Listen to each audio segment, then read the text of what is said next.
Haleluya, puji Tuhan. Kita berjumpa kembali di dalam kasih dari Tuhan Yesus Kristus. Dan tidak lupa saya menyampaikan selamat tahun baru Tuhan Yesus Kristus. Ya. Kenapa saya bilang tahun baru Tuhan Yesus Kristus? Karena banyak orang tidak mengerti. Tahun baru itu adalah tahun memperingati tentang di mana Tuhan pernah lahir. Makanya di Indonesia disebut tahun Masehi. Ya, tahun Masehi itu apa artinya? Tahun Masehi itu berasal dari kata tahun Isa Al-Masih. Nah, kenapa sampai berubah saya juga tidak tahu. Sepertinya ada sedikit dipotong di situ. Itu tahun Isa Al-Masih, tahun Masehi, ya. Biar kita semua jelas teman-teman, karena ini penting. Ini perlu sekali untuk kita ketahui secara bersama-sama. Tahun baru itu adalah tahun baru Tuhan Yesus Kristus. Kenapa? Karena dialah sang waktu itu. Dialah pemegang kendali daripada waktu. Hidup manusia ditentukan oleh waktu. Kapan lahirmu itu ditentukan oleh waktu. Kapan matimu juga ditentukan oleh waktu. Kapan engkau menikah itu ditentukan oleh waktu. Kapan engkau bangun tidur maksudnya, itu juga bicara tentang waktu. Kapan engkau makan itu juga bicara tentang waktu. Nah, perhatikan baik-baik, artinya seluruh hidup manusia itu diatur oleh Tuhan Yesus. Cuman kalau kita dibodohin setan, ya kita tidak mengerti, ya. Makanya saya selalu katakan bahwa setan itu datang membawa penyesatan, memberikan kebohongan-kebohongan kepada manusia. Sehingga manusia jangan percaya kalau Tuhan Yesus itu adalah Tuhan. Dan pikiran-pikiran yang dihadirkan oleh iblis di dalam pikiran manusia, masa Tuhan berkolor? Masa Tuhan disalib? Masa Tuhan lahir dari rahim wanita? Itu pikiran-pikiran setan itu yang dimasukkan dalam pikiran manusia. Oke, kita balik tentang waktu. Saya penting sekali memberitahu ini. Karena begitu banyak orang tidak tahu, tahun baru itu adalah tahun baru Tuhan Yesus Kristus, ya. Makanya di Indonesia dikenal tahun baru Masehi. Sebelum Masehi dan sesudah Masehi. Apa artinya itu? Sebelum Isa Al-Masih dan sesudah Isa Al-Masih, atau tahun baru Isa Al-Masih. Jadi sekali lagi, pada saat mana dipotong, kita juga tidak tahu. Tapi tiba-tiba yang kita kenal cuma Masehi. Masehi itu Isa Al-Masih, saudaraku. Isa Al-Masih itu adalah Tuhan Yesus Kristus. Ya. Jadi tahun baru itulah Tuhanlah yang menentukan segala sesuatu di dalam dunia ini. Permulaan kehidupan itu bicara tentang waktu. Dan berakhirnya dunia ini itu juga bicara tentang waktu, the end of the world. Jadi tidak bisa dibantah kalau dia adalah Tuhan. Banyak orang besar yang lahir di dalam dunia ini. Abraham orang besar. Tapi tidak bisa pakai kelahiran Abraham sebagai penentu waktu, sebagai sang waktu. Tidak bisa. Di Indonesia kita kenal Bung Karno, tokoh bangsa yang sangat dihormati. Proklamator, pendiri bangsa, founding father. Ya, tapi ulang tahunnya Soekarno tidak bisa dipakai menjadi penentu waktu di Indonesia. Kenapa? Karena dia cuma manusia. Dan Musa, nabi besar yang pernah dibangkitkan, tidak bisa, ulang tahunnya tidak bisa dipakai sebagai penentu waktu. Tapi ini loh, Isa Al-Masih ini, atau Tuhan Yesus Kristus, kelahirannya di dalam dunia itu menunjukkan bahwa dialah sang waktu itu. Dialah yang mengendalikan waktu. Ya, di dalam pengkhotbah dikatakan segala sesuatu di dalam hidup ini ada waktunya. Jadi tidak bisa dibantah.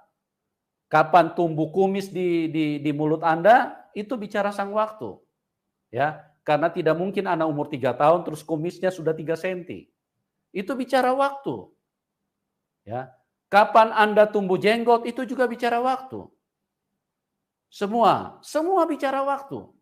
Nah, kalau waktu itu ditentukan atas dasar Isa Al-Masih atau Tuhan Yesus Kristus, atau dikenal di Indonesia dengan tahun Masehi, maka siapa dia yang sesungguhnya? Dia adalah Tuhan yang menciptakan hidupmu. Cuma Anda banyak yang tidak kenal dia. Saya mengasihi siapapun Anda. Sekali lagi saya tidak tahu kapan berubah, cuman saya sedikit agak aneh kenapa jadi Masehi. Masehi itu Isa Al-Masih. Isa Al-Masih itu adalah tahun Tuhan Yesus Kristus. Jadi ini saya perlu sampaikan supaya kita tahu, makanya di seluruh dunia semaraknya luar biasa memperingati tahun baru, tahun di mana Tuhan Yesus turun ke dalam dunia. Dan membuktikan bahwa dialah pemilik dunia, dialah yang menentukan, dialah yang menciptakan dunia. Makanya waktu itu berhenti. Waktu Tuhan Yesus lahir di dunia, waktu menjadi nol. Waktu itu berhenti. Waktu harus menghormati sang waktu, sang pemberi waktu itu. Tapi kalau manusia harus menghormati waktu. Beda dengan Tuhan. Kalau Tuhan, waktu harus menghormati dia, karena dialah penciptanya. Sekali lagi saya ulangi, kalau manusia harus menghormati waktu. Kapan Anda kawin, Anda harus menghormati waktu. Kapan Anda lahir, Anda harus menghormati waktu. Tidak mungkin masih 3 bulan, Anda sudah keluar dari rahim ibumu. Tidak mungkin. Anda harus menghormati waktu yang ditetapkan oleh Isa Al-Masih atau Tuhan Yesus Kristus itu. Ya. Jadi sekali lagi saya ingin katakan, tahun baru atau tahun Masehi yang dipakai di Indonesia itu adalah tahun Tuhan Yesus Kristus yang berasal dari kata Isa Al-Masih. Dan sekali lagi, kenapa penyebutannya menjadi Masehi? Saya juga tidak tahu kenapa. Cuma ini sedikit agak janggal karena kalimatnya agak sedikit miring ya. Isa Al-Masih jadi Masehi. Oke? Kita pada malam hari ini saya sekali lagi bersuka cita kita bisa hadir di tahun baru Tuhan Yesus Kristus, di hari yang pertama, bagaimana Tuhan telah menyatakan kuasa-Nya, telah menyatakan kasih-Nya, telah menyatakan kebesaran-Nya di dalam hidup kita, dan kita ingin terus berbagi, kita ingin terus memberitahu kepada teman-teman bahwa dialah sang kehidupan itu, dialah sang Tuhan itu, dialah yang maha kuasa itulah, dialah the mighty God, dialah yang mengatur segala-galanya. Dia yang menentukan hidup kita. Pada malam hari ini kita akan kembali mendengar kesaksian yang luar biasa bagaimana seseorang yang kehidupannya begitu kental dengan nuansa keagamaan. Artinya papanya seorang pemuka agama, papanya seorang ustadz, dan anehnya beliau memilih Tuhan Yesus. Nah, saya kira saya tidak perlu panjang-panjang lagi karena beliau sudah hadir di tengah-tengah kita dan beliau akan menceritakan sendiri kenapa beliau mau pilih Tuhan Yesus. Ya, saya kasih bocorannya sedikit. Karena Tuhan Yesus itu terbukti. Ya, ini narasumber ini menantang Tuhan Yesus berapa kali, menantang kuasanya. Dan Tuhan Yesus membuktikan bahwa dia adalah Allah yang dapat dipercaya. Oke? Kita sambut narasumber kita, Mbak Ikma. Selamat malam, Shalom. Ya, selamat malam, Bapak Pastor. Ya, haleluya. Apa kabar, Mbak Ikma? Puji Tuhan, Halo, baik. Ya, haleluya, luar biasa. Ya. Puji Tuhan, ya. Puji Tuhan, baik. Haleluya, luar biasa. Baik karena Tuhan Yesus tentunya ya. Amin. Ya, oke. Mbak Ikma, terima kasih sudah hadir dan pada malam hari ini teman-teman sudah rindu untuk mendengarkan bagaimana Anda bisa memilih Tuhan Yesus. Sedangkan kalau dilihat dari latar belakang, Mbak Ikma punya orang tua adalah seorang pemuka agama, ya, seorang ustadz. Tetapi bagaimana sampai Mbak Ikma memilih Tuhan Yesus? Nah, bisa diceritakan secara lengkap apa yang terjadi dengan Mbak Ikma. Oke, Mbak Ikma, waktu dan tempat saya serahkan kepada Mbak Ikma. Silakan Mbak Ikma. Terima kasih Bapak Pastor. Shalom, puji Tuhan. Perkenalkan, nama saya Iis Iklima. Saya di sini ingin berbagi tentang kesaksian pribadi saya, bagaimana saya akhirnya menerima Tuhan Yesus sebagai Tuhan dan Juru Selamat saya. Sebenarnya saya sebelumnya sudah memberikan kesaksian di channel Bapak Yusuf Manubulu. Ini lebih ke kalau bisa dikilas balik gimana kesaksian saya. Mungkin ada yang belum nonton atau ada yang sudah menonton, jadi tidak ada salahnya jika saya menceritakan kembali tentang begitu hebatnya, begitu besarnya kuasa Tuhan Yesus di hidup saya. Sebelumnya memang benar, ayah saya merupakan seorang ustadz. Saya lahir sebagai seorang muslim, jadi beberapa waktu lalu, kenapa saya bisa menerima Tuhan Yesus sebagai Tuhan dan Juru Selamat saya diawali dengan sebuah pergumulan. Singkatnya, pergumulan tentang Tuhan siapa yang benar, itu Dia yang akan datang. Jadi, setelah pergumulan itu, mulailah tanda-tanda mimpi-mimpi yang saya alami. Saya mimpi sebanyak 5 kali. Yang pertama itu, saya berada di sebuah rumah sakit, jadi mama saya sakit. Di samping mama saya ini ada anak kecil, sakit juga, sedang sekarat bisa dibilang. Jadi karena papa saya ustadz, papa saya suruh, "Papa tolong doakan anak ini," gitu kan.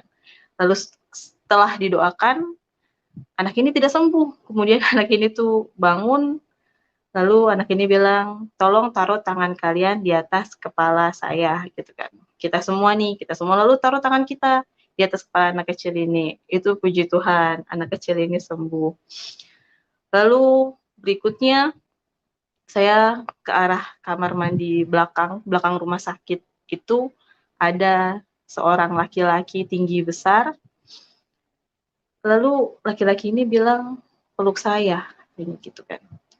Kenapa saya bisa bilang tinggi besar? Karena ketika saya peluk itu saya sekitar pinggangnya, tetapi saya tidak bisa melihat, saya tidak tahu itu siapa kan. Pas saya menengok ke atas, itu saya tidak melihat wajahnya. Sudah itu saya keluar lewat pintu rumah sakit ini ke belakang, itu saya menemukan kayak padang rumput, bisa dibilang taman padang rumput lah itu. Pokoknya indah sekali itu taman. Jadi warna tamannya ini saya tidak pernah melihat di dunia ini, entah itu putih, abu-abu kah, atau perak kah. Itu benar-benar indah sekali taman tersebut. Saya berjalan di atas taman, saya ke arah jembatan, lalu di jembatan itu saya tiba-tiba ingin berfoto. Setelah ingin berfoto, lalu saya lupa saya tidak bawa HP gitu. Saya terbangun dari mimpi. Lalu singkatnya mimpi kedua saya, kilas balik aja ini ya, soalnya sebelumnya saya sudah pernah kesaksian. Mimpi kedua saya itu, saya sama mendatangi Rain ke kosannya Rain. Jadi kosannya itu ada di samping masjid. Lalu karena Rain ini nggak sanggup bayar, diusirlah sama pemilik masjidnya ini. Lalu saya di sana, saya saat itu berpikir, loh, kok pemilik masjid bisa mengusir orang yang tidak mampu bayar? Bukankah Islam itu penuh dengan kasih gitu kan? Akhirnya kami terima keputusan pemilik masjid ini. Akhirnya kami keluar dari kos-kosan tersebut, kami turun. Sudah, singkatnya mimpi ketiga itu saudara-saudara sekalian, mimpi yang saya alami ini sebelumnya tidak berturut-turut dari hari ke hari, tidak.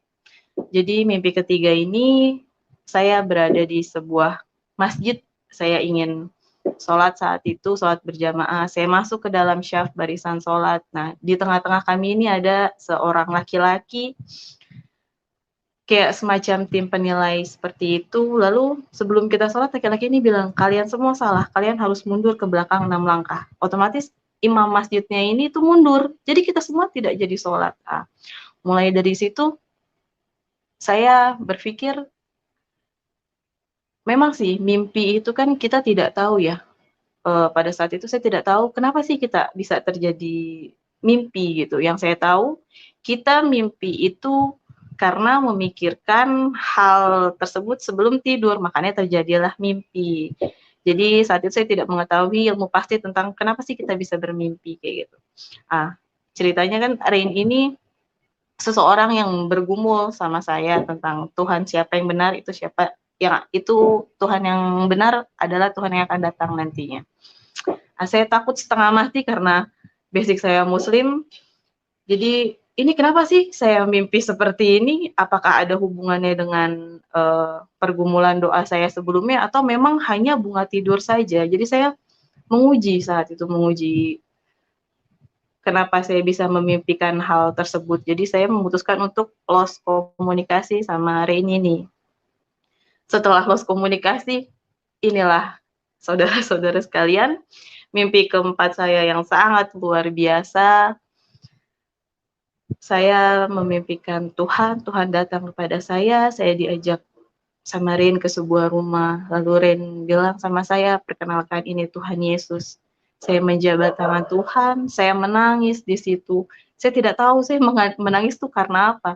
Saya merasakan hal senang, sedih, bahagia, suka, duka, itu semua campur aduk. Itu tidak pernah saya rasakan sebelumnya. Lalu habis itu Tuhan mengajak saya mundur ke belakang, Tuhan melihat saya dengan mata berkaca-kaca dan senyum, lalu Tuhan mengajak saya untuk melihat ke arah luar jendela. Nah, di luar jendela ini ada sekelompok orang-orang berpakaian peci putih gitu kan. Otomatis bisa kita bilang dengan seorang muslim gitu kan. Lalu Tuhan Yesus bilang saat itu mereka salah, Tuhan Yesus begitu kan. Tapi saya saat itu tidak tanya kenapa bisa salah. Situ sudah. Lalu kemudian muncullah seorang wanita melihat saya bersama Tuhan Yesus nih, saya takut setengah mati tuh. Saya di mimpi saya itu saya nggak kenal gitu sama wanita tersebut, tapi saya yakin wanita ini nih ada di sekeliling saya gitu kan, karena saya bersama Tuhan Yesus. Saya takut, saya langsung memalingkan wajah saya ke sisi jendela tuh agar tidak terlihat. Lalu tiba-tiba di hati saya berbicara kayak, kenapa kamu harus takut gitu kan, sedangkan di samping kamu nih ada seseorang yang berpakaian sama dengan kamu gitu. Karena bukan karena Tuhan Yesus, bukan, karena kita sama-sama di mimpi saya itu sama-sama pakai baju putih. Jadi saya memberanikan diri langsung memperlihatkan wajah saya kepada wanita tersebut. Lalu wanita tersebut melirik saya kayak sinis kayak gitu kan. Sudah habis itu Tuhan Yesus ke arah ruang tamu, saya membuat kopi saya buat 2 gelas, setengahnya saya minum, terus di dapur itu ada rotinya itu kawan-kawan kayak kayak buluk gitu, tapi enak dimakan tuh, saya habiskan itu, makan semua kan. Lalu saya bawa ke depan ke arah Tuhan Yesus, pergi, saya duduk, itu berubah. Lalu ketika mau minum, Tuhan Yesus berubah jadi mantan mertua saya. Lalu Tuhan Yesus berubah lagi, mantan mertua saya menjadi Tuhan Yesus, berubah lagi jadi mantan mertua saya, lalu kemudian datanglah mantan suami saya di mimpi saya. Mimpi keempat saya berakhir di situ. Di saat saya terbangun, saat itu saya langsung menangis, saya bingung setengah mati, tetapi saya bilang sama Rain, saya mimpi hal seperti ini. Lalu Rain bilang, selamat sayang, Tuhanku sudah datang, Tuhan Yesus sudah ada di hati kamu, Roh Kudus sudah ada di hati kamu. Itu saya benar-benar ngerasa, aduh ini gimana gitu, ketakutan kan. Tapi ada satu sisi di mana, iyakah? Benarkah itu?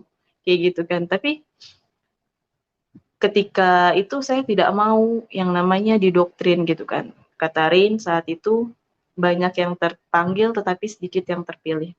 Kalau memang Tuhan Yesus sudah pilih saya yakin Tuhan akan tunjukkan dengan sendirinya. Jadi saya membuat kesepakatan sama Rain, jangan pernah doktrin saya tentang apapun itu tentang siapakah Tuhan Yesus, siapakah Alkitab, apa itu Kristen. Pokoknya saya tidak mau, kecuali kalau saya tanya baru Rain bisa bantu gitu kan. Selesai percakapan kami, singkatnya saya langsung searching saat itu, saudara-saudara. Saya langsung searching tentang apa arti kata Tritunggal. Satu hal pelajaran terbesar yang saya dapatkan di situ, saya langsung mengerti apa arti kata Tritunggal, Bapa, Anak, dan Roh Kudus. Bapa itu Allah itu sendiri, Anak itu ada Tuhan Yesus yang hidup sebagai firman atau firman Tuhan yang hidup, dan Roh Kudus adalah roh kebenaran. Sekali lagi, satu pelajaran terbesar yang saya dapatkan adalah ketika Roh Kudus sudah ada di hati kita, Tuhan Yesus sudah memilih kalian. Kalian pasti akan mengerti dengan sendirinya, dengan akal dan hati, apa itu arti kata Tritunggal. Padahal kan selama ini banyak Muslim yang bilang kalau Tuhan kita tuh ada 3. Stop sayang, bukan seperti itu. Jadi itulah satu pelajaran terbesar yang saya pertama kali dapatkan. Sudah dalam hati masih menyangkal tentang kebenaran Tuhan. Beberapa hari kemudian saya memimpikan lagi Tuhan Yesus, ini mimpi terakhir saya. Saya berada di sebuah ruangan putih dan tiba-tiba Tuhan Yesus datang, celing datang. Terus dengan jubahnya. Lalu Tuhan Yesus cuma tersenyum sama saya. Langsung saya kaget bangun. Mulai dari situ saya langsung memutuskan untuk mencari gereja. Gereja yang pertama saya datengin adalah HKBP Condet, karena berada di dekat kampus saya saat itu dan saya cuma tahu gereja yang terdekat adalah itu. Saya datang bersama anak saya, ternyata tutup, tapi puji Tuhan ada penjaga gerejanya. Kan ada penjaga gereja, saya tanya di mana rumah Bapak Pendeta, lalu ditanya mau ada apa Mbak gitu. Enggak, saya cuma pengen ketemu sama Bapak Pendeta. Nah sebelumnya itu saya sudah tanya sama Rin, dan Rin bilang di mana ada gereja pasti di situ ada rumah seorang pendeta gitu kan. Makanya saya mau tanya sama Bapak Pendeta ini tentang kenapa sih saya bisa memimpikan hal ini gitu kan. Saya mau tanya langsung pada seorang pendeta dengan maksud tujuan datang ke gereja seperti itu. Jadi sudah saya tidak bilang dulu nih sama penjaganya, lalu penjaga tanya lagi, iya Mbak ada apa gitu kan. Mungkin bapaknya takut juga kali ya, datang tiba-tiba seorang cewek kan pakai kerudung, bawa anak pula, bawa motor, nanya rumah pendeta nih kan. Nah, kemarin juga kan belum lama itu ada kasus bom bunuh diri di Makassar, jangan-jangan mau bom bunuh diri lagi kan. Jadi tidak mungkin juga saya tutup-tutupin, lalu saya bilang saya bermimpi Tuhan Yesus gitu kan. Langsung akhirnya penjaga gereja ini langsung menuju ke rumah Bapak Pendeta, saya disuruh tunggu sebentar kan. Tidak lama penjaga gereja datang, beliau menyuruh saya masuk ke dalam gereja, lalu bercerita, beliau menanyakan kenapa bisa mimpi seperti itu. Kami bercerita sekitar 10 menit, lalu beliau bilang sama saya seperti ini, Mbak, rambut boleh sama hitam, tetapi hati orang tidak ada yang tahu. Pendeta boleh sama-sama pendeta, tetapi tidak semua pendeta percaya tentang hal seperti ini. Oh, di situ saya merasa kayak ternyata saya ditolak secara halus gitu kan. Tetapi jangan berkecil hati. Justru saya malah senang. Kenapa? Saya mendapatkan pelajaran terbesar lagi. Ternyata menjadi seorang Kristen itu tidak semudah apa yang saya pikirkan. Banyak orang-orang di luar sana kan yang bilang, ih lu masuk berapa kan, dibayar berapa ya lu masuk Kristen kayak gitu, lu dapat apa masuk Kristen gitu. Oh saya tidak semudah itu kawan-kawan. Ternyata penolakan ini yang mengajarkan saya bahwa Tuhan Yesus ingin saya tahu ternyata masuk Kristen itu tidak semudah apa yang kita pikirkan. Jadi seperti itu. Kemudian setelah bercerita, saya meminta izin untuk masuk ke dalam gereja. Pertama kalinya saya masuk dalam gereja, sebelumnya beliau bilang seperti ini, kalau bukan Roh Kudus yang menggerakkan hati saya, Mbak, saya tidak mungkin mengizinkan Mbak untuk masuk ke dalam gereja. Puji Tuhan saya diizinkan untuk masuk ke dalam gereja selama 25 tahun. Saat itu pertama kalinya seorang Iklima masuk ke dalam gereja. Satu langkah kaki saya masuk ke dalam gereja, saya merasakan hal yang sangat luar biasa. Saya menangis, saya senang, saya sedih, campur aduk. Itu sama halnya saya rasakan ketika saya jabat tangan Tuhan di mimpi keempat saya. Lalu saya duduk, saya merenung. Hal pertama yang saya cari, sebelumnya maaf, saya mencari tanda salib. Kayu salib tuh, jadi yang saya tahu kan ada kayu salib di gereja gitu kan. Cuma karena bangunan HKBP ini tuh kan di depannya itu agak rendah, nah, altarnya yang tinggi kan. Jadi kita harus masuk ke dalam dulu sampai ke tengah-tengah baru kita bisa melihat tanda salib. Nah, sampai situ saya menangis lebih kencang lagi, lalu saya duduk, saya merenung kenapa saya bisa berada di titik seperti ini. Sudah, habis itu saya minta Bapak penjaga ini untuk berdoa bersama-sama saya. Akhirnya beliau duduk di depan saya ingat beliau berdoa tentang, "Terima kasih Bapak, Engkau telah mengembalikan anak dombamu yang hilang," seperti itu. Selesai saya berdoa, saya pulang, saya ceritakan sama Rin, lalu, Rin tanya lagi kan, "Kamu nggak kecewa?" katanya, ditolak sama seorang pendeta. Balik lagi saya tidak kecewa, karena saya justru mengucap syukur sama Tuhan karena Tuhan membukakan, pemikiran saya atau Tuhan memberikan saya, pengetahuan yang amat sungguh luar biasa. Menjadi Kristen itu tidaklah semudah apa yang difikirkan. Jadi makin ke sini saya makin tertarik sama Tuhan, seperti ingin tahu lebih dalam lagi dan saya makin ingin cari tahu tentang apa sih arti mimpi saya ini. Akhirnya saya cari-cari searching gereja-gereja terdekat yang buka kan, karena Jakarta saat itu Covid kan, jadi ada gereja-gereja yang buka dengan jam-jam tertentu. Akhirnya saya searching, saya dapatlah gereja GBI Tamini Square. Di sana, sebelum ke gereja ini, saya kan punya anak, laki-laki umur 4 tahun, dan untuk keluar rumah pun merupakan hal yang sulit gitu kan, apalagi pagi-pagi. Jadi sebelum ke gereja ini, saya berdoa sama Tuhan. Saya bilang sama Tuhan, "Tuhan, jika Engkau izinkan saya untuk datang dan menemukan apa yang saya cari di gereja ini, Tuhan tolong permudah," kata saya. Setelah selesai berdoa, akhirnya tibalah hari Minggu dan saat itu saya memilih jam ibadah tuh sekitar jam 10. Lalu saya turun, saya takut nih ya pas turun ditanya sama mama sama papa kan, "Mau kemana lu?" gitu kan. Akhirnya tiba-tiba mungkin atas kehendak kuasa Tuhan, mukjizat Tuhan, saya tidak ditanya sama orang tua saya gas motor, langsung anak saya juga belum bangun. Sampailah cerita singkatnya ke gereja ini. Jadi di depan gereja ini ternyata ibadah sudah dimulai. Jadi ketika saya mau masuk saya ditanya, "Sudah daftar belum?" gitu kan. Pada saat itu saya tidak tahu, emang ibadah itu harus pakai daftar ya gitu kan. Terus penjaganya bilang, "Iya, karena pandemi Covid kita melakukan, peraturan untuk ibadah jemaat di gereja ini gitu, harus daftar online kah apa gitu." Terus langsung, oh, saya tidak memberitahu juga kan kalau saya dari Islam sebelumnya. Saya tahan itu, pada intinya saya tidak boleh masuk saat itu. Lalu tibalah muncul seorang laki-laki datang menghampiri kami, lalu beliau bilang, "Ada apa ini?" gitu kan. Lalu tiba-tiba lidah saya berucap, "Saya muslim, saya ingin masuk ke dalam, saya ingin beribadah." Langsung saya disambut sama beliau, saya langsung disuruh masuk, saya diperbolehkan masuk, saya dikasih face shield. Saya duduk di belakang gereja, di belakang maksudnya di bangku paling belakang, itu ke arah mohon maaf,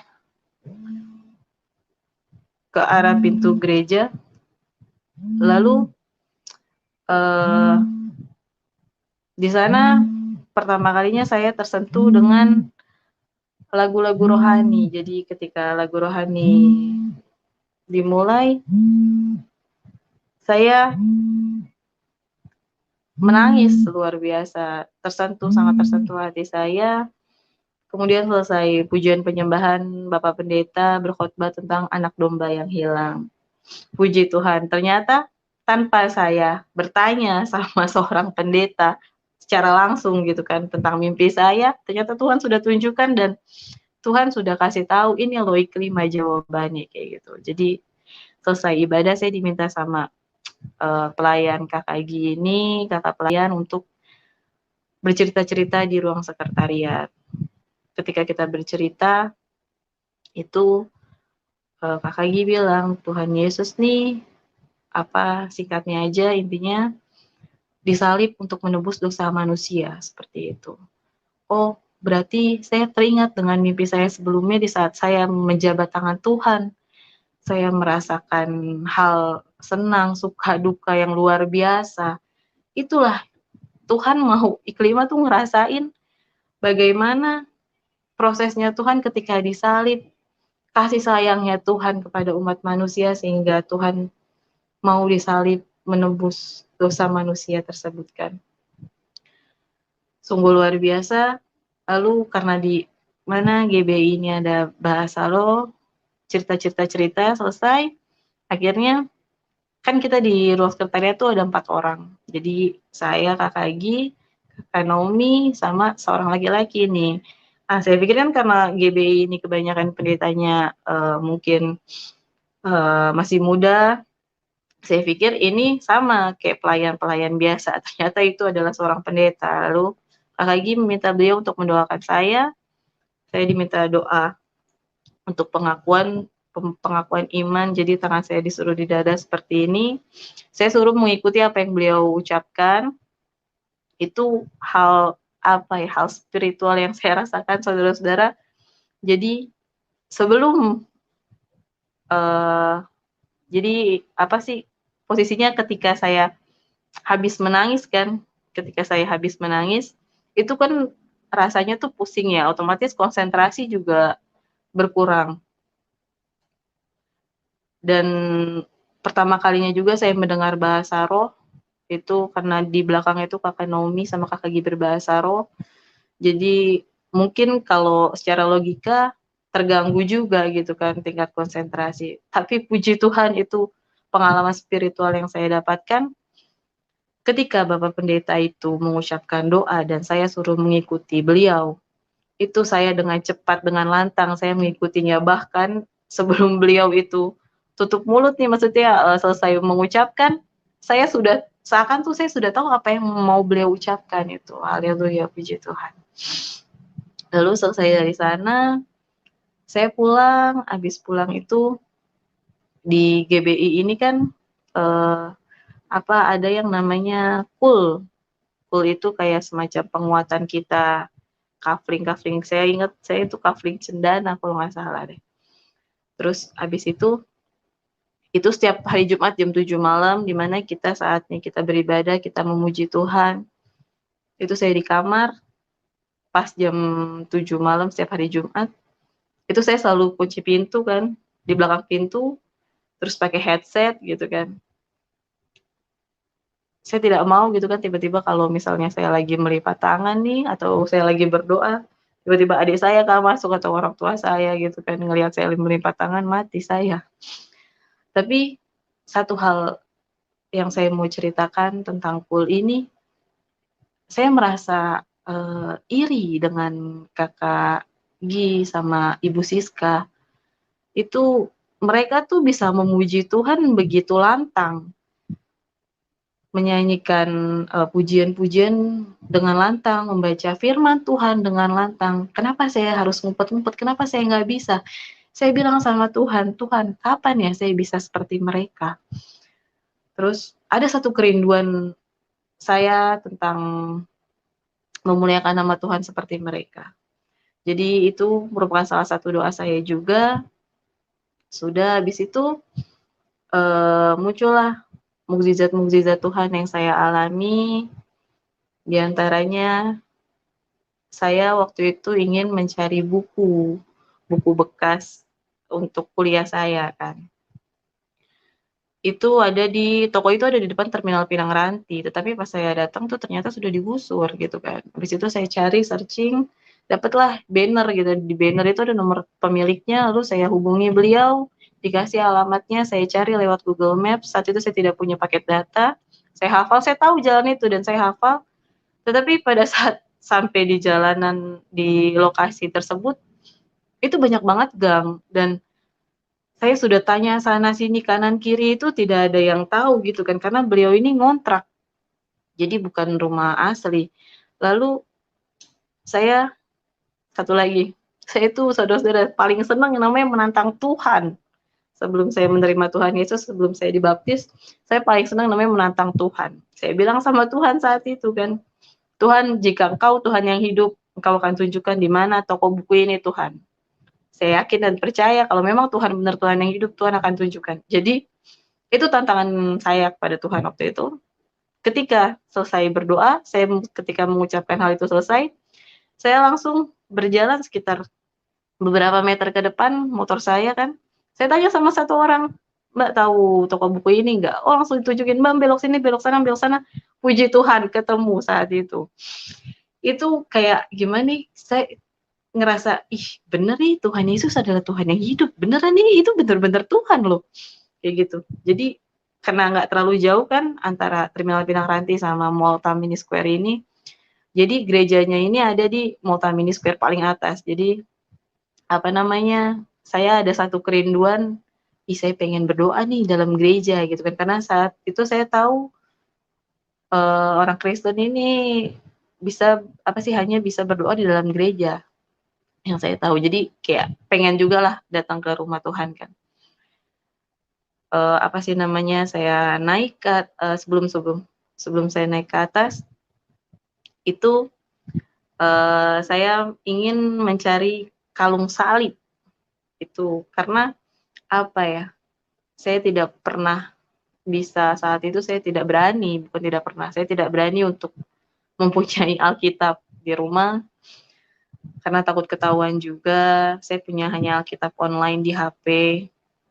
Jadi saya berdoa sama Tuhan pas masuk mall itu, Tuhan saya pengen kalung salib deh, saya bilang kan. Saya pengen punya satu benda di mana saya bisa menguatkan iman saya kepada Tuhan gitu. Akhirnya saya cari, saya sudah keliling mall itu nggak dapet gitu kan.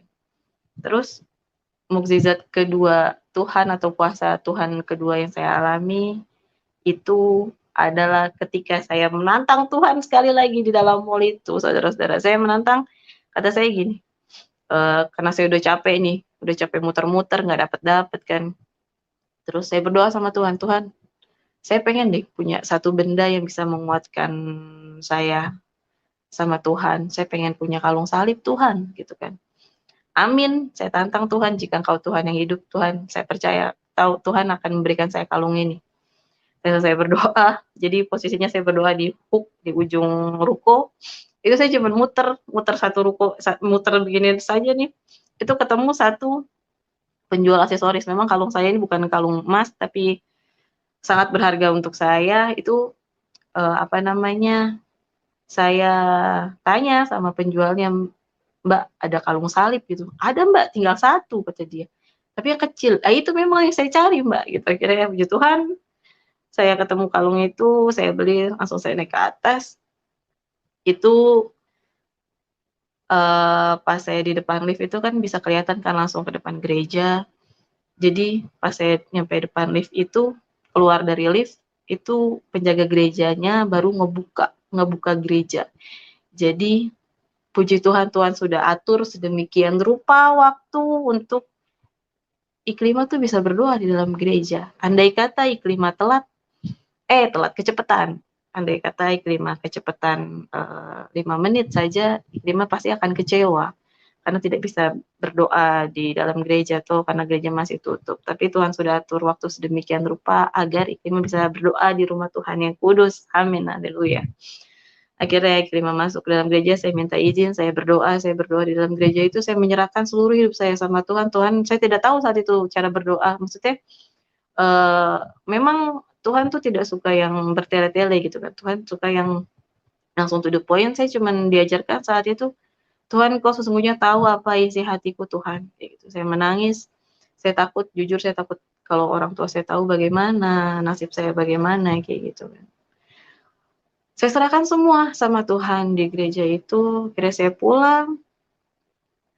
Lalu singkat ceritanya lagi, sudah saya pulang, saya diperhadapkan dengan penawaran untuk baptis gitu kan. Baptis setelah saya mengalami kuasa Tuhan yang begitu besar. Jadi ini hanya beberapa saja secara garis besar saya kilas kembali.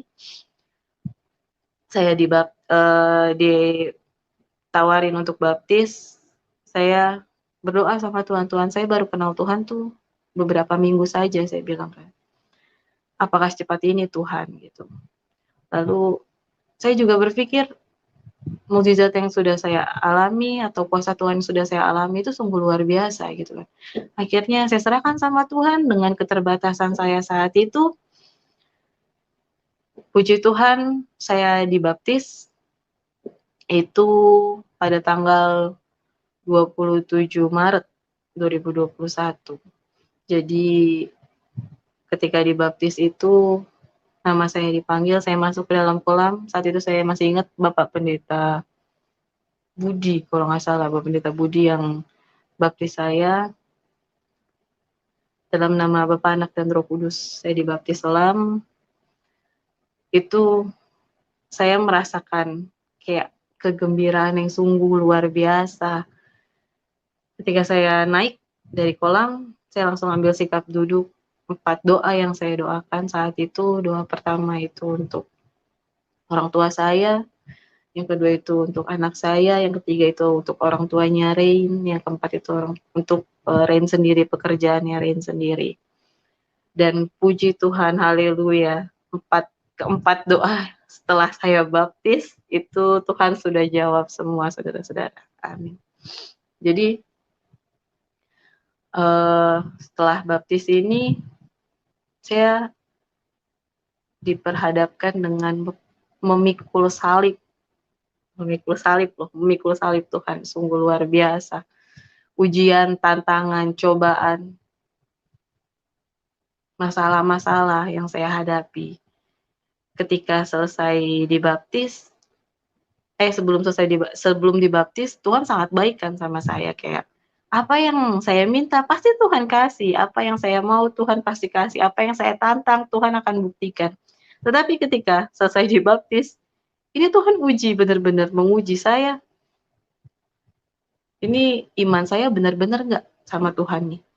Apakah hanya sekedar iman-iman yang biasa saja, atau memang saya benar-benar ingin mengikuti Tuhan gitu kan? Karena di Alkitab disebutkan, jika engkau ingin mengikuti aku, engkau harus memikul salibku dan mengikut aku. Memikul salib ini sungguh berat, saudara-saudara. Jadi pada intinya, di akhir cerita perjalanan saya ketahuan itu bulan puasa, di saat bulan puasa.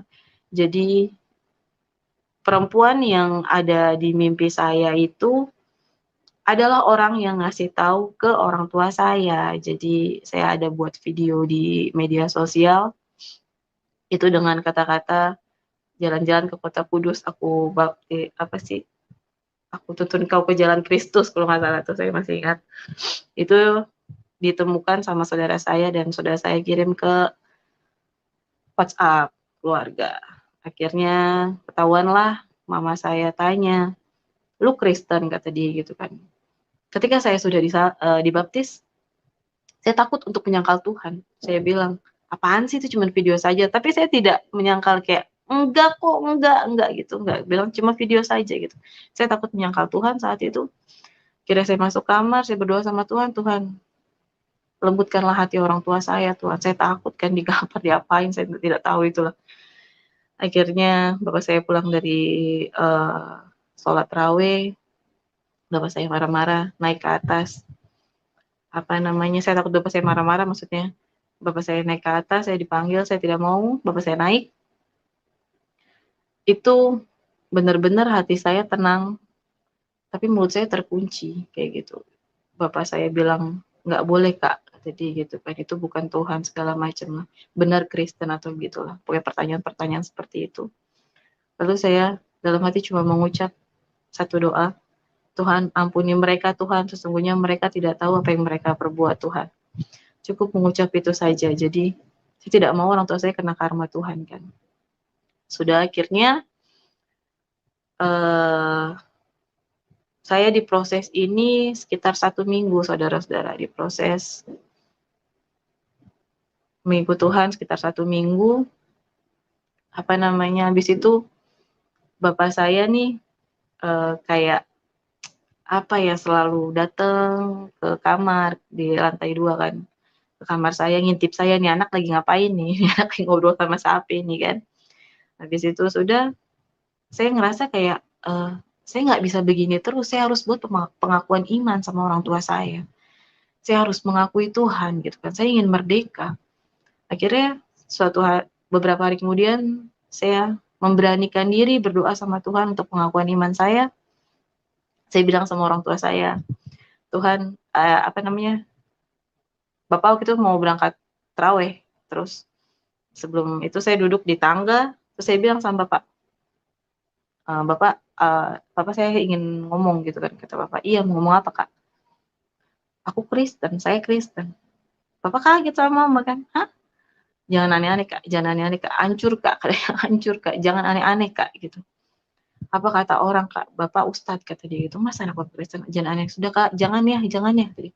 "Enggak, Pak," kata dia itu, "saya benar Kristen, saya sudah dibaptis," saya bilang kan. Itu sebenarnya dalam hati saya takut setengah mati, tapi saya yakin itu ada Roh Kudus di dalam hati saya, Roh Kudus yang menggerakkan tutur kata saya, ucapan saya, dan Roh Kudus juga menenangkan hati orang tua saya. Jadi orang tua saya tidak marah-marah, orang tua saya cuma bilang, "Jangan, Kak, jangan, Kak," kata dia gitu. Sudah akhirnya bapak saya pergi tarawih, itu memang saat jadwal bapak saya untuk jadi imam kan. Mama saya datang nih, mama saya bilang, "Itu lu bukan Tuhan," kata dia, "itu nabi," gitu kan. Terus saya cuma bilang, "Itu Tuhan, Ma," kata dia, "bukan tuh nabi." Terus saya tidak mau meladeni mama saya kan, saya takut mama saya kena karma Tuhan, akhirnya saya langsung masuk kamar dan saya minta maaf sama Tuhan kayak, "Tuhan ampuni mereka Tuhan, sesungguhnya mereka tidak tahu apa yang mereka perbuat." Sudah, saya tidak mau melanjutkan perdebatan itu. Saya diproses lagi, orang tua saya saat itu mau ke Cianjur, mau panen alpukat. Jadi saya sempat berpikir kalau ini apakah waktunya Tuhan ya? Apakah cerita saya sama seperti Rasul Paulus yang pintu penjara terbuka kan? Jadi apakah saya harus kabur saat itu? Karena yang saya tahu apa yang ada di Alkitab itu kamu harus terang dan gelap itu tidak bisa bersatu gitu kan. Kamu harus meninggalkan orang tua kamu, saudara laki-laki kamu, saudara perempuan kamu, anak laki-laki kamu, anak perempuan kamu. Itu yang terberat adalah anak. Karena satu doa yang tidak pernah putus-putus saya panjatkan sama Tuhan, "Tuhan, jika waktunya Tuhan nanti terjadi, saya cuma minta satu Tuhan, jangan pisahkan saya dari anak saya." Akhirnya dalam sisi kemanusiaan saya, seorang ibu, saya tahu jika nanti waktunya Tuhan pasti saya akan dipisahkan sama anak saya. Sisi manusia saya harus kabur saat itu kan, saya tidak mau dipisahkan sama anak saya, tetapi Roh Kudus itu tertib, Roh Kudus mau, saya mengikuti apa yang Tuhan inginkan, bukan atas kehendak saya pribadi. Jadi, "Iklimah, kamu harus menyerahkan seluruhnya sama Tuhan, ikuti saja alur Tuhan," kata dia gitu kan. Ya sudah akhirnya saya tidak jadi kabur, saya tetap stay di rumah, saya tetap bertahan di rumah dengan maksud ingin membuktikan bahwa saya menjadi Kristen ini menjadi pribadi yang lebih baik lagi. Saya mengikuti Tuhan ini menjadi sosok Iklimah yang lebih baik lagi, karena ketika saya kabur saya juga berpikir orang tua saya pasti akan menilai, "Ih, ternyata lu ikut Tuhan atau jadi Kristen lu jadi makin bandel nih kabur begini," gitu kan. Nyata Kristen nih ngajarin yang nggak bener gitu kan. Saya nggak mau orang tua saya punya prasangka begitu. Jadi saya ikutin alur Tuhan, saya serahkan sama Tuhan. Di hari terakhir, hari di mana saya harus keluar dari rumah itu, anak saya ingin diajak sama papa saya untuk ke masjid kan, karena Covid juga, jadi anak saya pertama kalinya juga ke masjid, mama naik ambil baju gamis anak saya ke dalam lemari dan mama nemuin tas saya isi pakaian tuh saat itu dan mama bilang, "Lu mau kabur dari rumah?" Jadi gitu, "Kabur lu pergi sana," gitu kan. "Gue juga nggak mau punya anak kafir kayak lu," katanya. Kenapa saya sudah menyiapkan tas, saudara-saudara sekalian? Karena saat itu saya percaya iman tanpa perbuatan adalah iman yang sia-sia. Jadi, saya sudah siapkan semua surat-surat penting saya, ijazah saya, baju anak saya saat itu. Karena saya percaya waktu Tuhan itu, akan terjadi dalam waktu dekat-dekat ini. Jadi sudah, akhirnya dimintalah adik saya untuk meruqyah saya, singkatnya adik saya diminta untuk meruqyah saya, kebetulan adik saya juga lulusan seorang pesantren. Saya berdebat sama adik saya saat itu, dan saya tidak takut, saya bilang, "Ayo berdebat." Dan saya telepon Rain saat itu, saya ingin ada saksi yang mendengarkan perdebatan saya, karena saya yakin dan percaya ini adalah waktunya Tuhan gitu. Saya telepon Rain, tapi saya diamin begitu saja biar Rain dengar. Habis itu adik saya bilang, "Itu bukan Tuhan, Kak, itu nabi." Terus saya bilang, "Tunjukin di mana ayat Al-Qur'an yang menyatakan bahwa Nabi Isa itu diserupai sama Yudas," saya bilang kan, di Al-Qur'an. "Ada." Oh, adik saya ambil langsung Al-Qur'an sama kitab-kitabnya, dia bilang, "Ini, Kak." "Oh, sayang, itu bukan ayat Al-Qur'an, itu hadis," saya bilang kan. "Kenapa?" Katanya Al-Quran itu sebagai kitab penyempurna, tapi membutuhkan hadis dan istimewa ulama untuk menjelaskan itu semua. Sedangkan Alkitab tidak perlu, sayang. Alkitab ini kitab yang bisa menjawab dirinya sendiri, saya bilang. Habis itu adik saya bilang, ihdinas siratal mustaqim, tunjukilah kami jalan yang lurus gitu kan. Itu ada di Al-Fatihah kan. Terus saya bilang, itu sudah ada di Yohanes 14 ayat 6. Akulah jalan dan kebenaran dan hidup. Tidak ada seorang pun yang sampai kepada Bapa tanpa melalui aku. Itu jalan dan kebenaran dan hidup adalah Tuhan Yesus itu sendiri. Saya bilang kan. Di situ perdebatan berikutnya,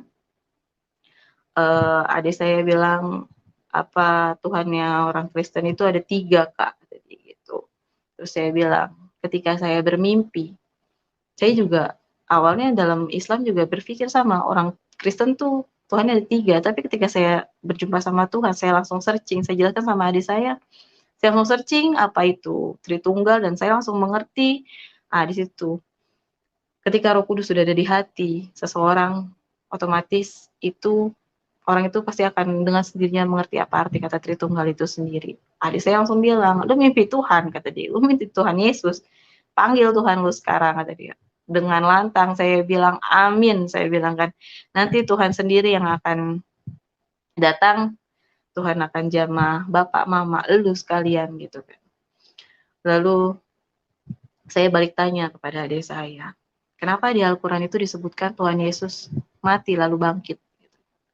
Itu ada di beberapa surat, ada surat Ali Imran, Az-Zukhruf, Al-Maidah, sama An-Nisa. Saya bilang kan, adik saya nggak bisa jawab, lalu dipanggil lah, ditelepon lah papa. Di situ papa pulang nggak lama sama anak saya masuk kamar, saya tarik, papa saya sama pertanyaan-pertanyaan yang seperti itulah, marah-marah seperti itu. Terus itu karena buka puasa kan, sudah waktunya buka puasa, akhirnya mereka buka puasa di rumah, di lantai 2, kan sebelumnya memang saya persingkat ini cerita. Jadi buka puasa lah mereka, selesai buka puasa mereka turun semua, saya akhirnya bawa tas, kasih baju anak saya, perlengkapan, pokoknya siap-siap lah sama anak saya turun. Bapak saya bilang, "Mau kemana, Kak?" Saya bilang, "Saya minta maaf sama orang tua saya sudah mengecewakan mereka, saya sudah bikin malu mereka, karena menurut mereka ini hal yang memalukan, tapi menurut saya ini adalah hal yang membanggakan. Dengan mengikut Tuhan, tapi secara manusiawi ya saya minta maaf sama orang tua saya sebagai anak." Saya bilang saat itu. Terus ayah saya bilang, saya ceritakan seluruh kesaksian saya sama ayah saya, terus ayah saya bilang, "Sekali lagi, sama seperti adik saya, panggil Tuhan lu sekarang. Kalau lu bisa datengin Tuhan, gua kasih lu 10 juta sekarang." Saya bilang, "Amin, Bapak." Saya bilang, "Amin. Nanti Tuhan sendiri yang akan jamah, papa jamah, mama jamah semuanya." Sekali lagi saya tidak tahu itu kekuatan dari mana kalau bukan dari Roh Kudus kan, dari Tuhan sendiri. Saya tidak peduli, saya mau digampar kayak mau diapa, saya aminin aja semuanya. Terus habis itu, "Saya nggak mau," katanya, "saya maunya sekarang." Kata saya, "Tidak bisa, Tuhan tidak bisa dipaksakan seperti itu. Ketika waktunya Tuhan sendiri akan datang, nanti Tuhan akan datang, saya yakin." Sudah, lalu ayah saya suruh saya untuk, belajar dulu 3 bulan, apa itu Alkitab, apa itu Al-Quran. Saya bilang, "Tidak perlu, tidak usah, saya sudah yakin dengan Tuhan saya sudah yakin dengan Alkitab. Saya Kristen sampai mati," saya bilang. Sudah, akhirnya saya digampar, saya disuruh pergi, "Sudah, pergi sana kamu dari rumah ini," kata dia gitu. Sudah, itu saya langsung, ini hal titik terberat, tapi saya tidak mau nangis karena saya sudah bukan bahagia, kayak, "Sudahlah, ini kelima bukan saatnya Anda untuk menangis," karena di kesaksian sebelumnya saya menangis kan, tapi puji Tuhan, iman saya semakin bertumbuh, jadi saya cerita bisa lebih tegar dari sebelumnya berkat doa-doa semua. Jadi ini pas anak saya ini saya mau dipisahkan dari anak saya. Itu saya mau bawa anak saya, terus kata papa saya, "Mau kemana?" tadi ya. "Jangan bawa anak dulu, bayar dulu 30 juta persalinan sesar lu dulu," kan, karena saya tidak punya BPJS saat itu, papa saya yang bayarin persalinan sesar saya. Sebenarnya ini hanya kekhawatiran seorang orang tua di mana anaknya yang ingin pergi dari rumah tanpa membawa uang sepeser pun, apalagi membawa cucunya kan. Saya hanya berpikiran positif seperti itu, dan saya sebelumnya juga sudah tahu apa yang ada di Alkitab itu pasti akan terjadi. Tetapi sebelumnya juga saya mendapatkan satu penglihatan dari Tuhan, di mana ketika saya ingin berpisah dengan anak saya itu, ada satu cerita di mana anak saya kelilipan, Saudara. Anak saya kelilipan, terus namanya anak kecil kelilipan itu udah saya tiup, udah saya lap, udah saya usap, udah saya tebeng, diapain aja, itu benar-benar nggak mau hilang. Tetapi saya langsung bawa ke kamar mandi, saya sebut dalam nama Yesus 3 kali. Itu puji Tuhan langsung hilang. Jadi, di mana detik-detik di saat saya keluar dari rumah dan harus terpisah oleh keluarga terkasih saya, orang tua saya, anak saya, saudara-saudara saya. Tuhan mengajarkan saya, sebut nama Tuhan, sebut namanya yang mulia. Tuhan akan jaga semuanya. Jadi, akhirnya saya pergi dari rumah dengan kekuatan Tuhan, dengan kemenangan satu, dalam arti Kristus kemenangan saya, kebanggaan saya, tetapi rasa sedih pasti ada. Memang ada, bukan pasti ada. Sudah akhirnya saya pergi dari rumah. Di sana, saat itu saya hanya memandang Tuhan. Saya percaya Tuhan akan melindungi saya, Tuhan akan berada selalu di sekeliling saya. Jadi ketika dalam ada satu tunggu, ayah saya telepon kan, papa saya telepon, terus dibilang anak saya nangis. Hati orang tua mana yang tidak sakit ketika dibilang anaknya nangis nyari mamanya. Jadi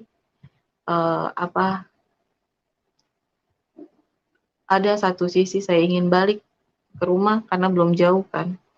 Tetapi saya teringat dengan cerita istri Lot ketika dia menengok ke belakang, dia akan menjadi tiang garam. Jadi saya tidak mau seperti istri Lot, saya terus maju ke depan, saya mengikuti Tuhan. Dan saya serahkan semua sama Tuhan. Dan pada akhirnya puji Tuhan, cerita saya keluar dari rumah itu, setelah itu saya terbang ke Ambon. Dan di Ambon, sebelum kesaksian sebelumnya saya tidak menceritakan tentang pernikahan saya karena saya tidak mau ada kardun apalah itu bahasa Bapak Yusuf nih.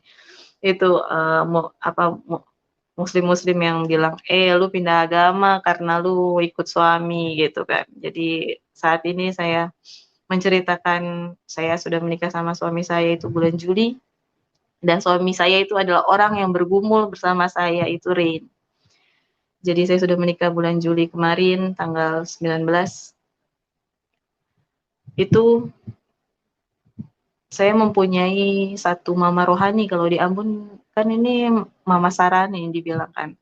Orang tua angkat lah, kalau bisa kita bilang, itu adalah seorang pendeta. Jadi puji Tuhan, beliau bilang, hidup saya ini bakal banyak tantangan. Jadi saya menikah itu harus sesederhana mungkin.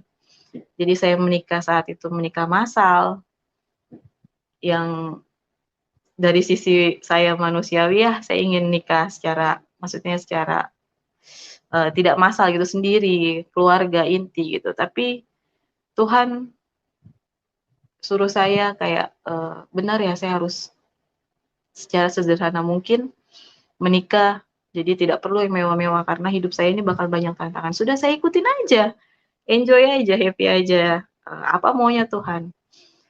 Sudah saya menikah sama Rain, begitu banyak tantangan di hidup saya. Saya keguguran, saya sakit. Nah, di keguguran ini saya mau cerita sedikit. Saya tidak punya uang sama Rain saat itu, dan operasi itu sekitar 10 juta ya, 10 juta lebih. Jadi ayah saya, karena balik lagi namanya orang tua pasti kan sayang sama anak.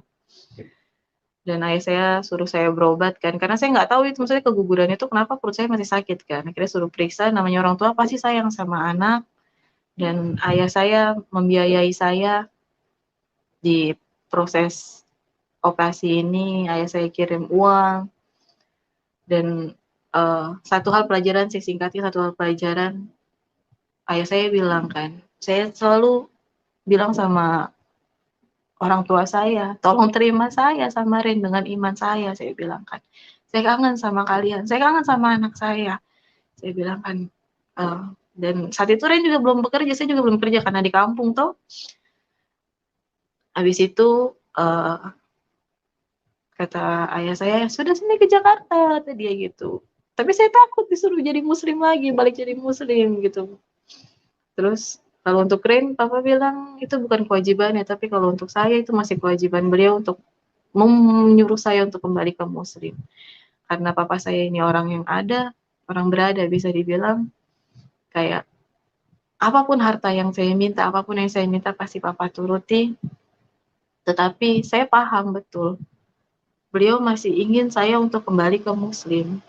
Tapi dengan cobaan yang begitu berat, dengan tidak adanya materi ketika mengikuti Tuhan saat itu, pernah saya juga berpikir, kayak gitu bagaimana ya, bagaimana. Tetapi saya berdoa sama Tuhan, Tuhan tolong kuatkan saya, Tuhan, Tuhan jangan sampai saya berpaling dari Engkau, Tuhan, saya bilang kan. Saya tidak mau seperti Yudas yang menukar Engkau dengan kepingan perak, Tuhan, saya bilang. Dan akhirnya mati itu, saya takut itu.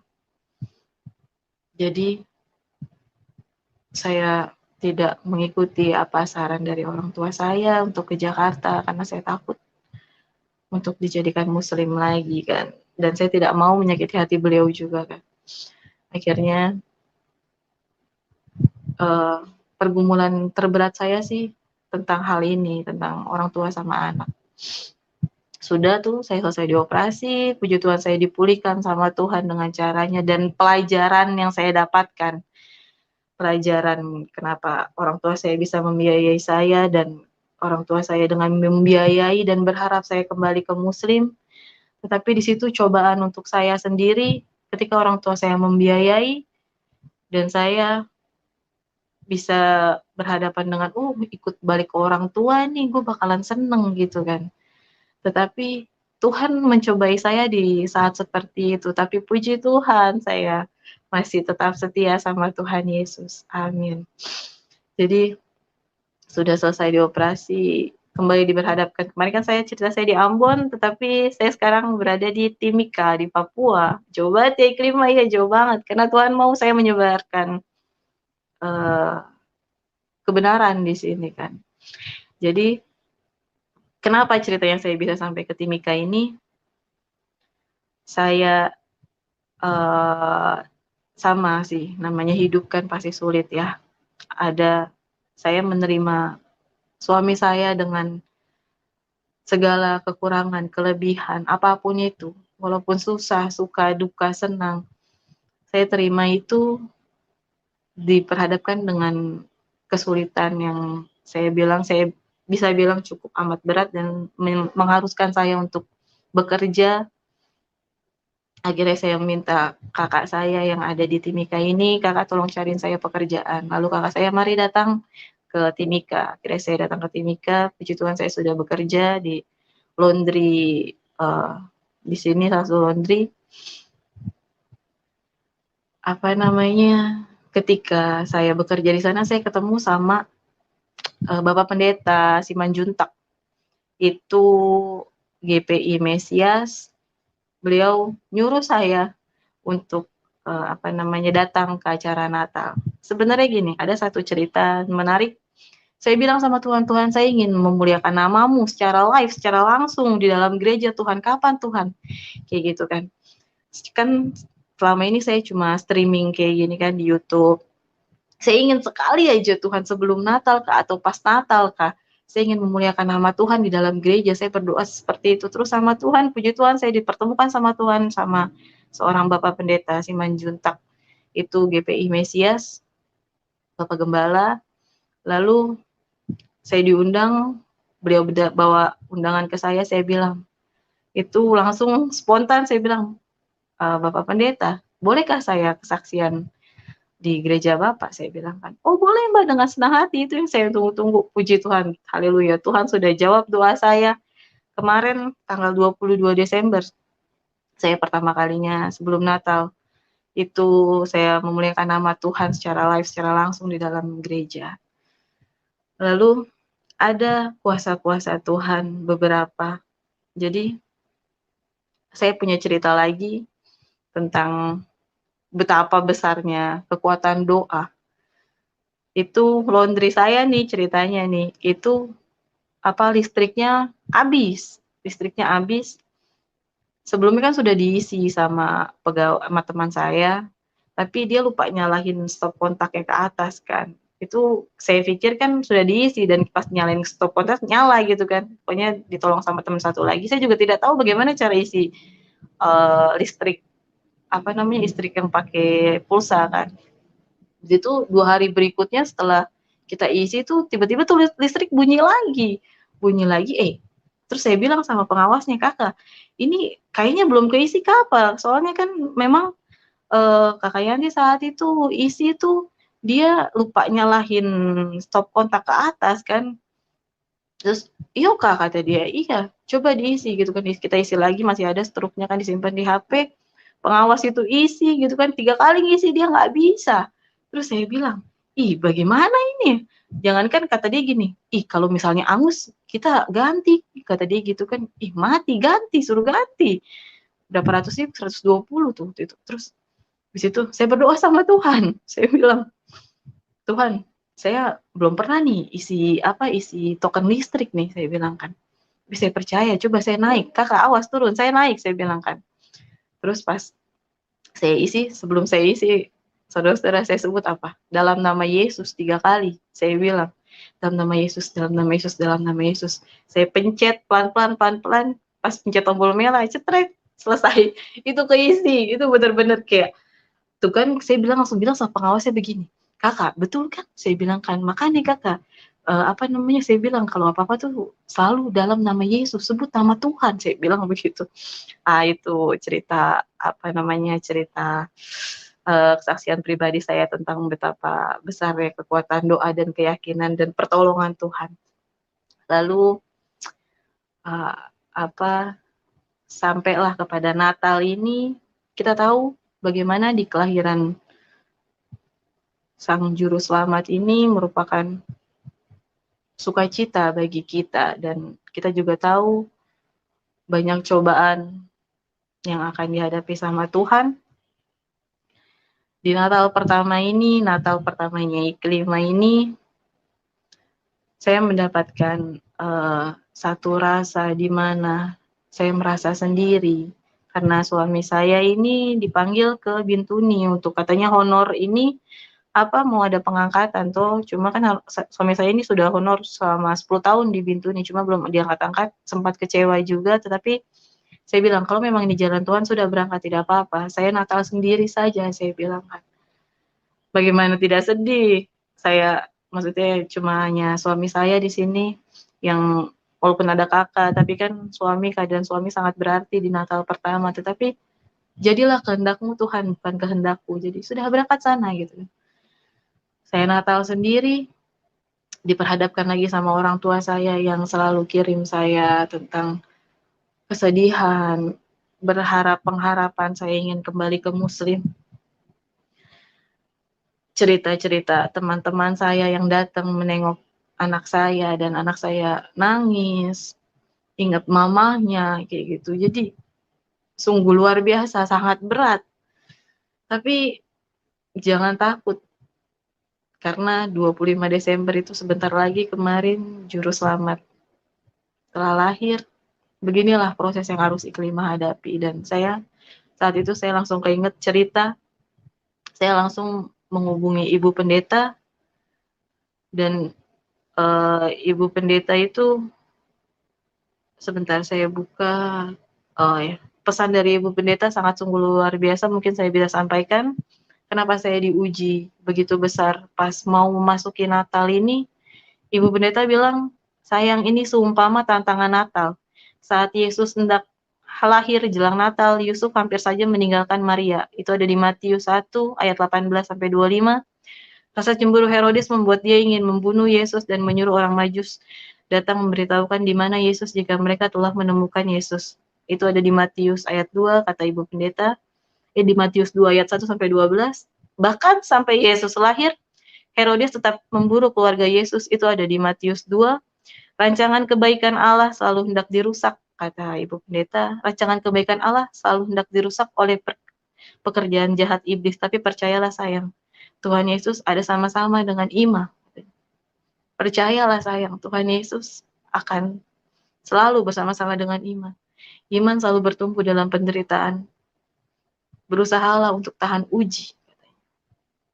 Langsung saya mendapatkan penguatan dari beliau. Saya bilang, iya ya, memang seperti ini yang harus saya rasakan. Berkah Natal dari seorang murtadin seperti saya di Natal pertama adalah Tuhan Yesus sungguh baik. Tuhan Yesus sungguh luar biasa. Saudara-saudara tahu, saya dapat gaji pertama saya itu kemarin tanggal 22 Desember. Itu yang mengharuskan seluruh gaji saya itu diserahkan oleh urusan keluarga saya. Jadi, tapi sebelumnya saya sudah mempersiapkan 10% perpuluhan saya. Itu saya cuma dapat, jadi kalau di kerjaan saya nih, kalau sakit dipotong segala macam itulah. Jadi saya cuma dapat sekitar 1/4, saya per 10-an 150. Berkah Tuhan di Natal, itu saya mengerti tentang apa arti kata, bukan arti kata, bagaimana dahsyatnya perpuluhan itu. Jadi sebelumnya itu saya sudah siapkan perpuluhan 150 itu.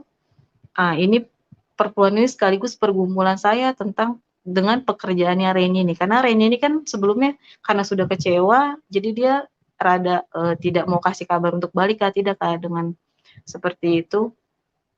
Jadi bosnya bilang, jangan mikirin, kan gajinya itu mau dibayarkan, jadi sempat dihentikan kan honor itu dari bulan Juli sampai bulan Desember ini sampai sekarang. Pas dipanggil lagi, gaji honor ini dibayarkan selama 6 bulan. Jadi antara dapat enggaknya nih Reni nih. Jadi kemungkinan besar sih tidak dapat secara manusiawi ya. Kalau bukan karena pertolongan Tuhan. Kita mikir, sudahlah, jangan terlalu mengharapkan. Kalau memang berkat, dia akan datang. Kalau tidak berkat, ya sudah, biarkan saja gitu kan. Mungkin ada berkat-berkat lain yang sedang menunggu kita. Dengan persepuluhan ini, saya berdoa sama Tuhan, Tuhan, Engkau tahu keadaan saya, Tuhan. Saya ingin berdoa untuk pekerjaannya Ren, Tuhan. Mudahkanlah semuanya, saya bilang kan. Saya masukkan perpuluhan, itu puji Tuhan, kemarin saya dapat kabar dari Rin, namanya Rin ada di daftar honorer yang terima gaji itu. Haleluya, puji Tuhan. Jadi sungguh luar biasa mukjizat Natal di tahun ini, banyak sekali kemudian saya lupa cerita ada. Kan jadi Bapak Pendeta Simanjuntak ini, beliau punya gereja ini masih sewa di SMP 5 di Timika ini. Jadi belum punya bangunan gereja. Kemarin saya malam tahun baru ini saya berdoa di GPI ini.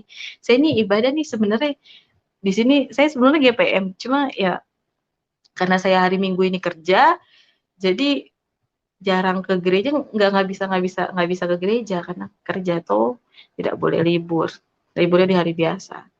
Lalu saya mau tahun baru nih, saya ibadah lagi di gereja ini. Sebenarnya semua gereja itu sama saja. Jadi yang terpenting adalah Tuhan Yesusnya sendiri.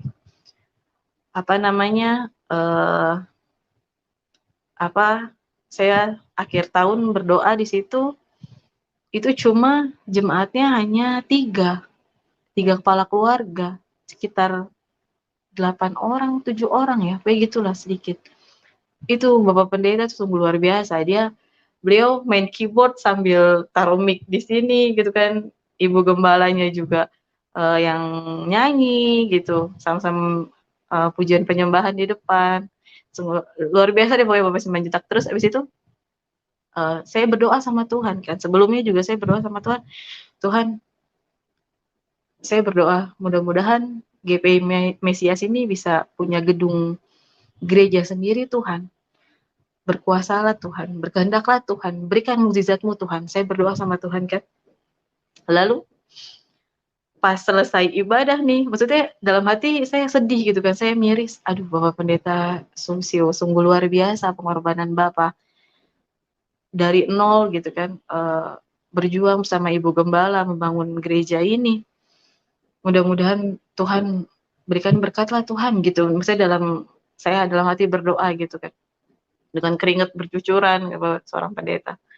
Terus selesai pujian penyembahan kita khotbah lah Bapak Pendeta nih. Lalu Bapak Pendeta bilang, cerita ternyata beliau nih ada yang telepon temannya itu ditawarkan apa namanya, katanya, Bapak Pendeta, saya bilang tanya sekali, Bapak minta Bapak ingin ambil mobil kah atau bangun gereja? Kata dia gitu. Wih, saya dengar itu langsung, Tuhan terima kasih banyak Tuhan, saya bilang kan.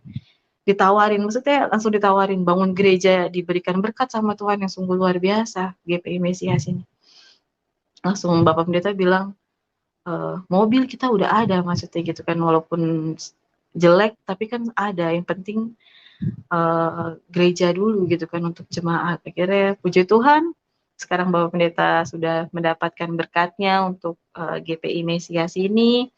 Lalu saya dengar juga cerita lagi, beliau bercerita lagi ada dewan yang menawarkan apa namanya, beliau juga ingin, Bapak Pendeta buat proposal katanya, buat proposal untuk bangun gereja, kata dia gitu kan. Ada 2 nih yang nawarin, jadi berkat Tuhan sungguh luar biasa, di mana saya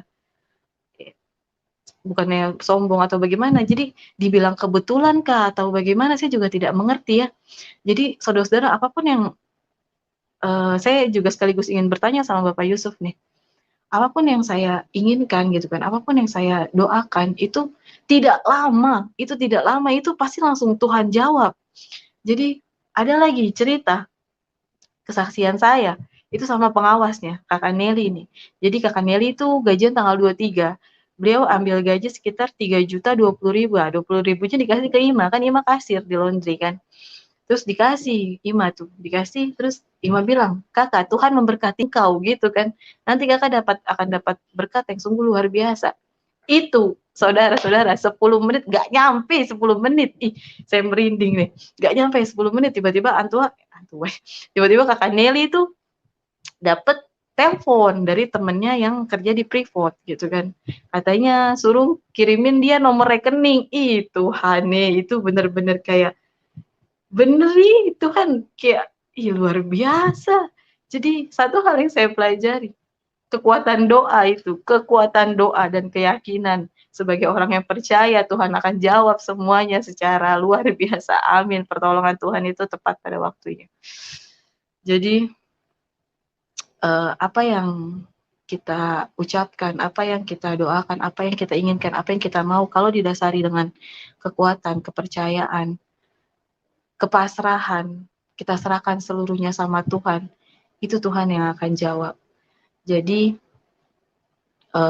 terakhir yang saya mau sampaikan kepada saudara-saudara sekalian, inti dari kesaksian saya ini, begitu besar cobaan yang kita hadapi atau cobaan yang Tuhan berikan kepada kita, jangan lupa untuk selalu mengucap syukur.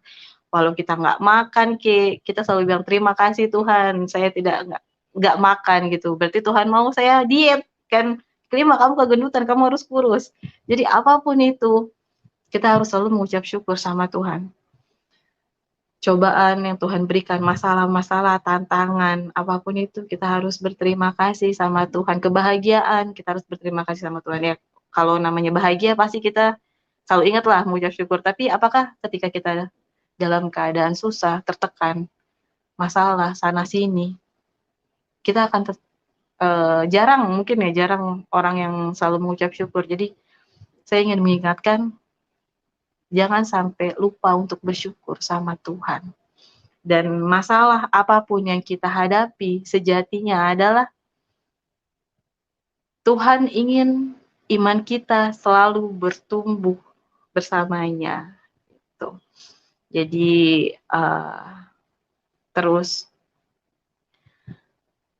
semangat untuk para murtadin yang sedang bergumul, pergumulan berat, atau kawan-kawan semuanya juga, anak-anak Tuhan yang dalam pergumulan berat, ingat keyakinan doa itu adalah jawabannya. Jadi cukup sekian kesaksian dari saya, mudah-mudahan bermanfaat untuk semuanya.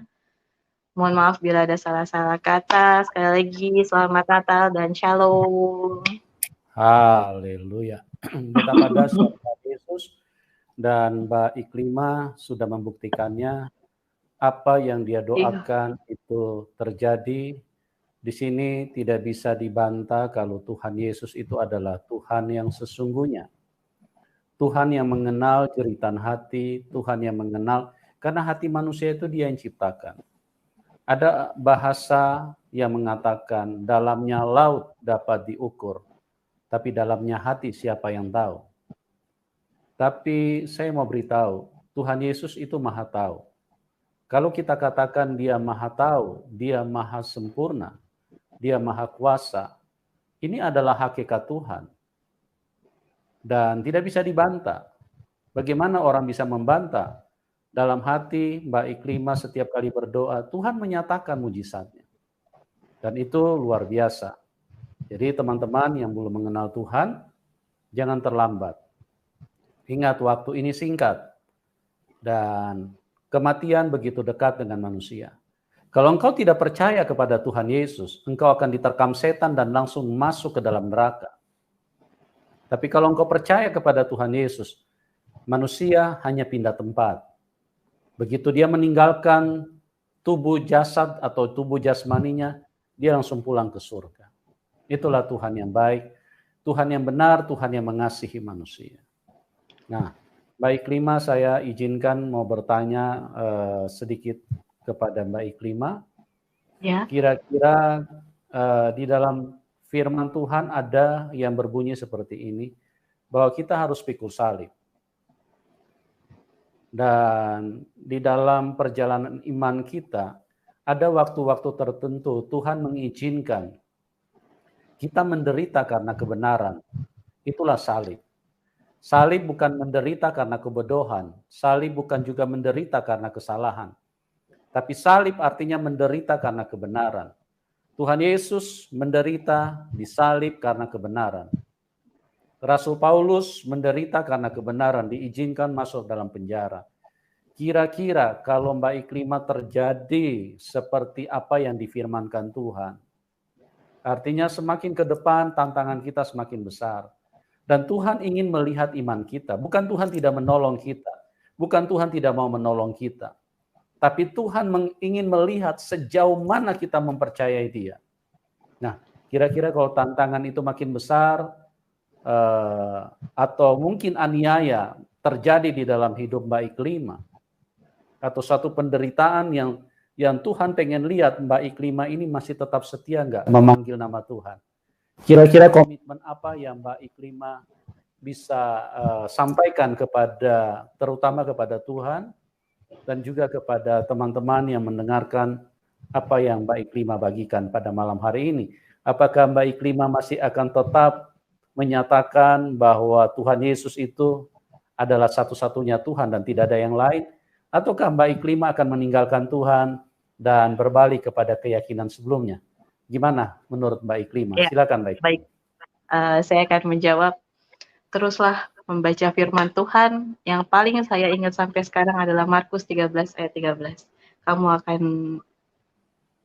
dicaci, dimaki oleh karena namaku, tetapi barang siapa yang bertahan sampai pada kesudahannya, ia akan selamat. Markus 13 ayat 13. Jadi tidak perlu takut. Pikul salib itu adalah hal yang biasa. Jadi memang sudah berat memang itu yang harus dijalani, karena sejatinya saudara-saudara, semua kehidupan kita ada di sini. Jadi jangan pernah lupa untuk membaca firman. Firman Tuhan Amin. ini sungguh luar biasa. Jadi sekali lagi serahkan seluruhnya sama Tuhan. Tuhan juga sudah mengajarkan, marilah datang kepadaku, wahai yang Letih lesu berbeban dan berat. berbeban berat. Ya. Berbeban berat. Nah, itu sudah. Jadi jangan lupakan firman Tuhan, baca terus Alkitab. Sudah, Bapak. Haleluya, luar biasa. Itulah janji seorang Iklima kepada Tuhan bahwa dia akan setia. Berarti Tuhan Yesus adalah harga mati buat hidupnya dan dia tidak akan beralih sedikit pun. Karena apa? Karena Tuhan Yesus telah membuktikan berkali-kali kepada Mbak Iklima bahwa dia adalah Tuhan yang dapat dipercaya. Kalau seandainya penderitaan diizinkan, hanya Tuhan pengen melihat sejauh mana imanmu. Masihkah engkau mempercayai aku atau engkau akan balik kepada imanmu yang sebelumnya? Tuhan Yesus dahsyat. Mbak Iklima, singkat saja, pesan apa yang bisa Mbak Iklima berikan? Karena waktu ini kan singkat sekali. Manusia punya hidup sebentar ada, sebentar sudah mati. Ya, kena virus, manusia sudah mati. Kecelakaan, manusia mati. Sakit, manusia mati. Semuanya manusia akan menuju ke sana. Kira-kira pesan apa yang Mbak Iklima bisa berikan kepada teman-teman yang menyaksikan acara ini, mereka yang belum kenal Tuhan? Kira-kira seperti apa yang Mbak Iklima bisa pesankan supaya jangan sampai terlambat mengenal Tuhan Yesus? Silakan Mbak Iklima. Ya, baik. Pesan saya adalah ketika saya sudah dijamah sama Tuhan dan saya sudah merasakan kuasa Tuhan, saya percaya banyak orang-orang yang bilang, beruntung ya Iklima bisa dijamah Tuhan sampai segitu besar. Tetapi saya sekali lagi mengatakan, jangan lupakan firman Tuhan. Itu Tuhan pernah berfirman, ketika engkau melihat, baru engkau percaya. Tetapi berbahagialah yang tidak melihat, namun percaya. Ketika saya melihat dan merasakan kuasa Tuhan Yesus, saya langsung percaya. Tapi Tuhan bilang, jangan lupa, berbahagialah yang tidak melihat namun percaya. Dan untuk yang belum mengenal Tuhan Yesus, tolong tonton kesaksian saya. Begitu besar kuasa-kuasa mukjizat Tuhan Yesus yang ada di hidup saya. Buka hati, buka mata, tantang Tuhan. Jangan takut, Tuhan akan selalu bersama-sama dengan orang yang percaya sama Tuhan. Jangan lupakan firman Tuhan. Pokoknya ya, Yohanes 14 ayat 6, pokoknya itu pegangan saya, Bapak Pendeta, Bapak Pastor, akulah jalan dan kebenaran dan hidup. Tidak ada seorang pun yang sampai kepada Bapak tanpa melalui aku. Semangat. Ya, tidak ada seorang pun yang dapat datang kepada Bapa kecuali melalui aku. Nah, tolong tanya dirimu yang menyaksikan acara ini, apakah Anda orang? Kalau Anda orang, dengarkan baik-baik. Tidak ada seorang pun yang dapat datang kepada Bapa kalau tidak melalui aku. Artinya tidak ada seorang pun yang bisa pulang ke surga kalau tidak melalui Tuhan Yesus. Ingat baik-baik. Anda mungkin sekarang bisa berkata, itu omong kosong, itu karangan manusia. Tapi kami sudah menyampaikan dengan kasih yang berasal dari Tuhan. Kami mengasihi siapapun. Itulah Tuhan yang benar yang mengasihi setiap manusia. Dan ada satu pernyataan Mbak Iklima tadi luar biasa, tantang Tuhan. Ya, maksudnya tantang untuk buktikan. Tuhan Yesus, kalau engkau adalah Tuhan, buktikan kepada saya. Ya, kalau engkau mau menantang, dan Tuhan Yesus itu akan membuktikan. Dan Tuhan Yesus adalah Tuhan yang bukan dikarang oleh pendeta, bukan omongan pendeta. Anda silakan buktikan sendiri. Baik Iklima ini beberapa kali menantang Tuhan. Kalau engkau adalah Tuhan, buktikan kepada saya. Dan dibuktikan. Luar biasa sekali. Ya, kesaksian yang luar biasa, kesaksian yang sangat memberkati. Dan bagi teman-teman yang diberkati, jangan lupa dukung Mbak Iklima. Ya, nomor rekeningnya kami taruh di layar deskripsi. Mbak Iklima saat ini selain percaya kepada Tuhan Yesus, beliau juga aktif untuk pelayanan-pelayanan membagikan firman Tuhan dimanapun beliau berada, dan kita harus dukung orang-orang yang telah melakukan pelayanan pemberitaan Injil. Oke, Mbak Iklima, terima kasih buat kesaksian yang luar biasa. Doa kami, Tuhan memakai Mbak Iklima dengan dahsyat, Tuhan akan menyatakan kuasa-Nya yang lebih besar. Tetap Amin. setia, tetap semangat, Amin. tetap menyala-nyala di dalam Tuhan. Ya, Amin. begitu teman-teman. Buat Anda semua kami berdoa, buat Anda semua, siapapun yang ada di dalam link ini. Mungkin Anda orang yang membenci kami, tidak masalah, itu tidak penting. Ya, yang penting itu kasih Tuhan. Anda membenci kami tidak ada gunanya buat kami. Kami tidak perlu pikirkan kan, dan kami tidak dipengaruhi dengan kebencianmu. Kami dipengaruhi oleh kasih Tuhan. Karena Tuhan mengasihi kami dan Tuhan mengasihi semua manusia. Makanya kami sampaikan, kami mengasihi Anda. Kami berdoa, kiranya kasih karunia Tuhan menjamah hidupmu. Supaya apa? Supaya kita semua bisa pulang ke surga. Oke, terima kasih buat semuanya. Tuhan Yesus memberkati dan salam kemenangan buat kita semua. Amin. Amin.